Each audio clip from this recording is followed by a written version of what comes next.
व्याघ्रकृत्युवसानं विश्वाद्यं विश्ववन्द्यं निखलभयारं पंचवक्रान्तनेत्रं श्री काशी विश्वेश्वरं मृत्युंजय महारुद्रदेवताभ्यो नमो नमः।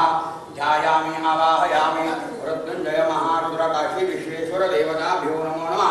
मृत्युंजयाय रुद्राय नीलकंठाय शाम्भवे अमृतेशाय सर्वाय महादेवाय ते नमो नमः।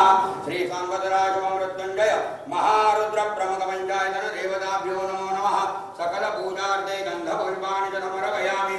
मृत्युंजय महारुद्र त्राहिमां शरणं जन्म मृत्युजरा व्याधि पीडितं कर्म बंधनैः स्नानान्ते शुद्धोदकस्नानम् आत्मनियों च समर्पयामि। पयोदधि कृतं चैव शर्करा मधुरा प्रभो स्नानार्थं ते प्रयच्छामि प्रियतां परमेश्वर। मृत्युंजय महारुद्र देवताभ्यो नमो नमः। पयस्नानं करणीयं शुद्धोदकस्नानं करणीयम् आत्मनियों च समर्पयामि। मृत्युंजय महारुद्र देवताभ्यो नमो नमः। दधि स्नानं समर्पयामि। मृत्युंजय महा।